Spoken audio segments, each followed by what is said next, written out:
Morning, everybody. Hope your October is off to a good start. This is just a check-in video for the first week of the spooky season movie marathon that I'm doing. So if you haven't seen the other video and you're wondering what this is about, it's somewhere on the channel and you can check it out there. For the first week, if you'll recall, was the marathon of the Omen and Exorcist series. So we started with the Omen, which is the only one I have on physical media. And I guess this is the special edition. I guess there's a documentary on here. So yeah, let's talk a little bit about my thoughts on the movies today. The Omen is one that I had seen before. I think it was the only one on this list that I had seen before. And, I remember being quite good. Kind of the kills really stuck with me because I watched it when I was younger, and like the guy getting decapitated by that pane of glass was crazy. It still was pretty cool. But it was kind of the first half was kind of a slog to get through, if I'm being honest. It just not much seemed to happen. Or rather what I should say is the same thing repeatedly happened. It starts with, Damien's birth, and that's kind of interesting, and then the nanny kills herself, and that's really shocking. And then for the next 30 or 40 minutes, they're just doing the same thing, oh, Damien's freaking out because we're going to a church. Oh, the baboons are scared or whatever. I don't need to see 10 instances of this kid being the devil. It doesn't, so that was a little boring. Once Gregory Peck goes to Italy with the photographer and starts kind of doing this mystery, it kind of becomes this mystery movie, and that's when it gets really good in my opinion. I don't know what it is, but just the mythology of the Christian religion is really cool when it's used in this way, all the demons and stuff, and I don't know, I just I vibe with that stuff, I guess. It has a pretty dark ending with Damien living and his whole family being dead, and he's with the president of the United States and that sort of thing. So yeah, it's a classic. This is a very popular movie, and it's a classic for a reason. There is a lot of good things about it, but it wasn't my favorite, I would say. Then on the 2nd of October, we watched Damien Omen 2. Which I'm now realizing I typoed on this document. That's okay. And Damien Omen 2 picks up with Damien in his teenage years, early teenage years, maybe 12 or 13. And he's living with the brother of the guy from the first movie. And then his wife as well.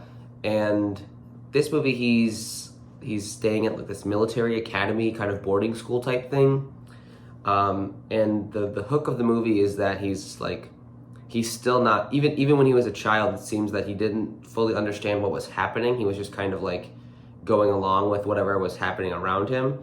And he was even though they framed it in the sense that Damien was doing all these things in the first movie, in the second movie, they kind of explain that, or they don't explicitly say it, but, you can infer, because Damien as a teenager doesn't know that he's the son of the devil. He doesn't know that he has these powers until later in the movie, when he starts to understand and really take that on.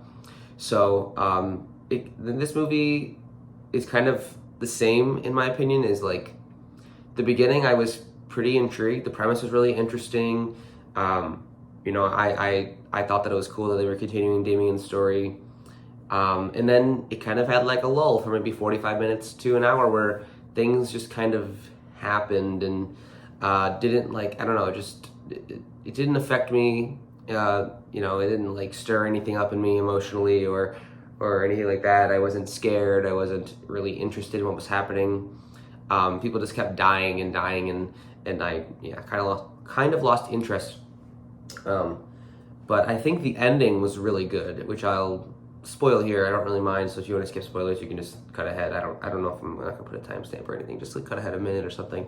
But basically, the spoiler is that his mom, his new mom, I should say, was secretly like a satanic worshiper the whole time, and they kind of clue you into that earlier in the film they discuss the Whore of Babylon, and so at the end of the movie she like burns to death, and like such as the Whore of Babylon did, and that to me was a really cool detail, but it doesn't fully save the movie.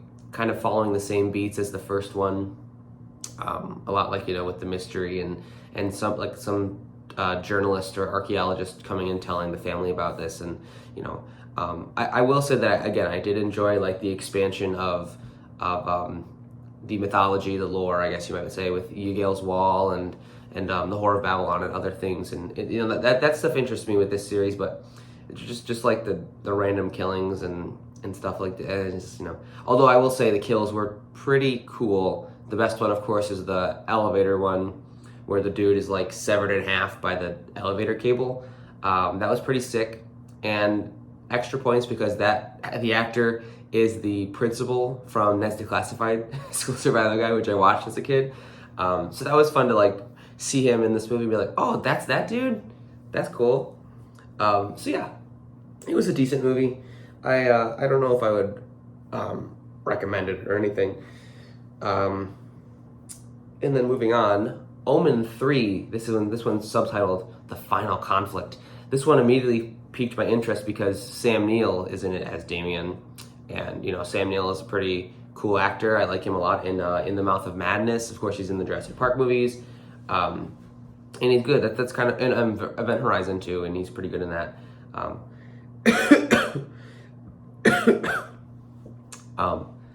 Yeah, this one was better. It didn't fall into the same trap. I think it kind of did its own thing in a sense. So Damien is now a fully grown adult. He is the like leader of the company that his father, he kind of inherited that company, and now he's leading it. He's trying to get into the government, and so at the beginning of the film, he influences the ambassador to Great Britain to kill himself, and then weasels his way into that office. And the ultimate, the conflict that they're talking about in the title is that much in the same way that the Antichrist was born, soon the Christ child will be born when these stars align and like on this certain day.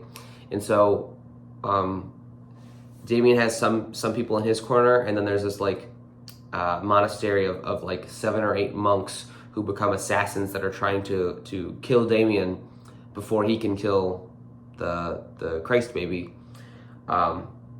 They don't successfully do that in time, and so when that day passes where the stars align, you know, Damien knows that the Christ has been reborn, and so he sends his followers, which he has like, it seems like he has hundreds. He like gathers them all in this huge like pit. He even has like children and old people and stuff, and he commands them to kill all the babies that were born in Great Britain on that day.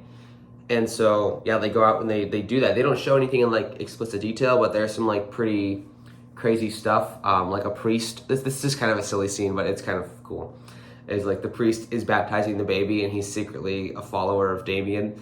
And he like, I don't know if he strangles or drowns the baby while the baptism's happening, and then I'm just confused. Like, why would he not do that at a different time?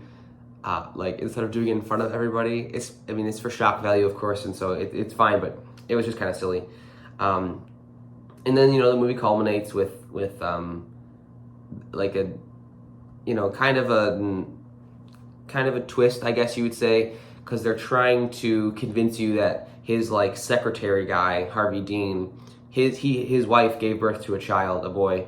He lied about when it was born, but it was born on the day. And so they have the baby always in white. The mom's always in white, so they're clearly like signaling to you that this baby is the Christ reborn. But the twist is that baby is not. That child has escaped Damien's grasps. So at the end of the movie, you know, when they kind of have that it's kind of a letdown climactically, but it's like an interesting, I don't know, Samuel plays it up and kind of makes it work. So, good movie though. I enjoyed this one more than the second one. Maybe even a little bit more than the first one, if I'm being quite honest. Yeah, it was just less formulaic and more of a unique thing, kind of its own, you know. And then the fourth one, Omen 4: The Awakening. This one is kind of a pile of trash. I mean, it's competent, but it's kind of retreading the first movie again. You know, Damien is not in this one, so it's this new child, Delia, and I think that they casted this child. She's not like the best actress, which is fine. She's a kid, of course, you know. And she has the look. I think that that's why they casted her, as like those like very big dark brown eyes that are kind of like searing and stuff. But this poor kid, like, they didn't give her good direction, it seems like, because the only face she knows how to make the whole movie is like that. And they like zoom in on that, and they have like the satanic like chanting in the background, and I could not help but like laugh every time that happened. It was like the most ridiculous thing. But this movie follows basically the same plot as the first movie. I would say that there's like a slow realization that this child is the devil or whatever, but they kind of subvert it at the end a little bit with the idea that she was adopted too, and then somehow she had an embryo inside her that was the real Antichrist, and then she impregnated her mom somehow when she was like unconscious at the hospital. It's very convoluted, and it's like not set up at all ahead of time really, but it was like an interesting idea. So I'm not gonna be too harsh on it, but yeah, not a great movie by any means.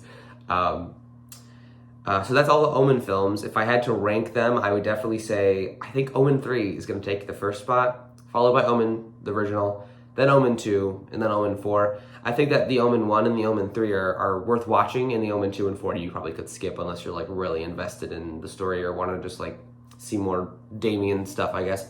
But yeah, they were pretty good movies. Now on the flip side of that, the Exorcist films were mostly very, very good. I'm really excited to talk about these. So the first Exorcist I had not seen before. Of course, this is a classic possession movie. Kind of like started a whole trend of possession movies with like stuff like The Conjuring and all those other exorcism films, and and so this movie I had high hopes for, and it didn't let me down at all. The direction, William Friedkin's direction was great. The actors were great. Damien Karras as a character is so sympathetic, and the actor just like really plays up the fact that he's just like wandering kind of aimless through life and like doesn't have any like ambitions or anything. He doesn't know what to believe in and that sort of thing. So like he's a really sympathetic character. And the child actor, even when she's not being dubbed over, she does quite a good job, and her physicality, I should say, during the exorcism scenes are really convincing and really believable. And I could just talk more about the sound design and how things sound and the music and how it's edited and shot. I really, really enjoy this movie. I really badly want to get it on Blu-ray and have that at home. I want to watch it again, sometime soon. Maybe it'll be a good pick next year for the Halloween party. I will admit it's kind of a slow burn. Maybe it's not the best pick, but we'll see.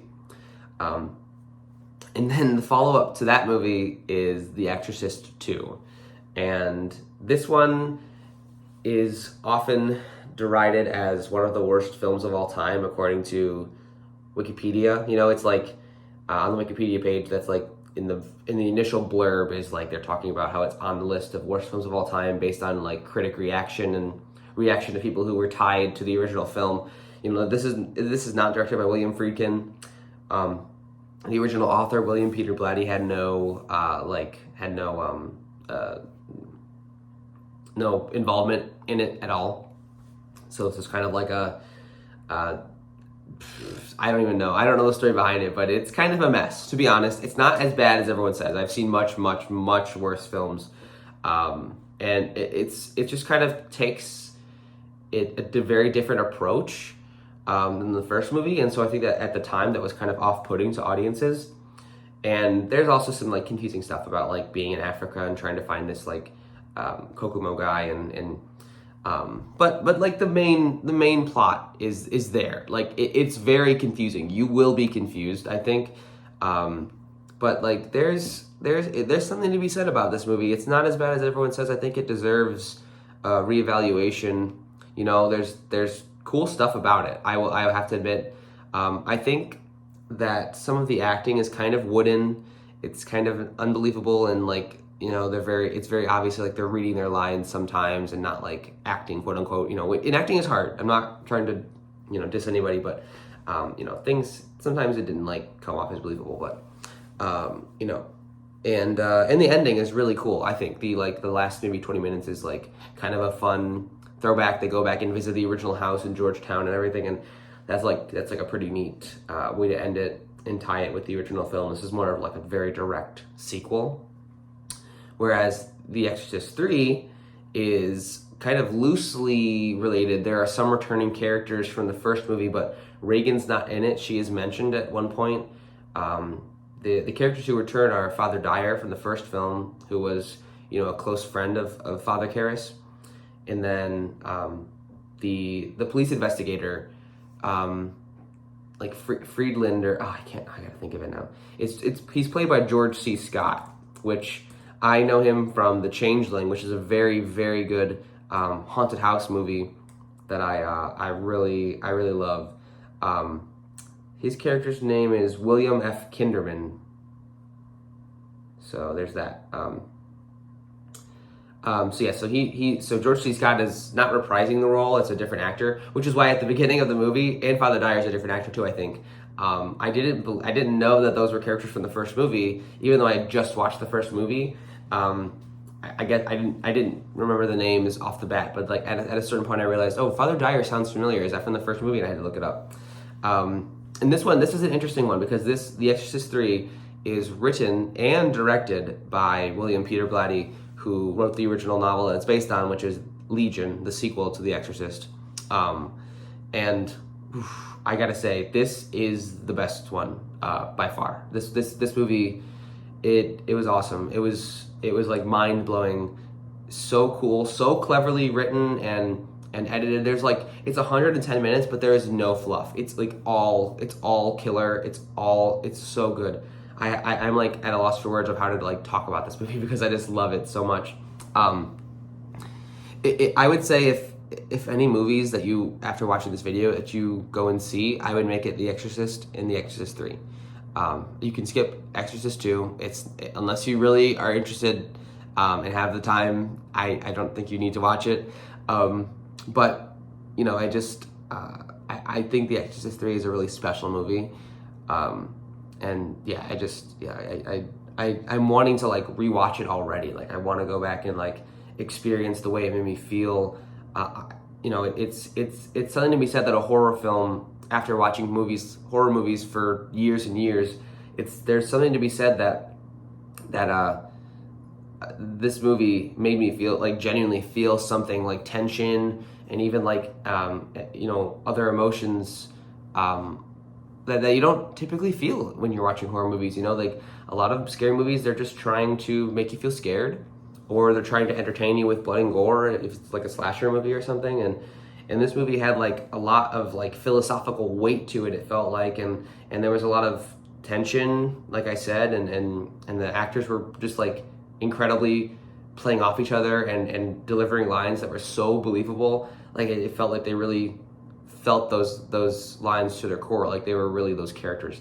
It was an incredible movie. So I'm very glad that I, you know, went on this like long thing with this series and the Omen series, because I think if I didn't, it would have taken me even longer to have watched this movie. So even though this kind of was like this random thing that I decided to do at the start of this month, it really paid off. I'm overjoyed about finding this movie, and I desperately want to own it on Blu-ray and see all the special features and stuff. Like I'm floored. So that's how the first week shook out. Ended with a very strong note, of course. And we're going to be moving into week 2 sequels. I'm going to be watching Phantasm 3 today. And then, following all that, we'll talk more about them as they get watched. Hope you enjoyed listening to me ramble about these movies. I know, my thoughts aren't, well collected. I have ADHD. My brain doesn't work, so thanks for sticking through it. We'll see you guys in the next video, and take care.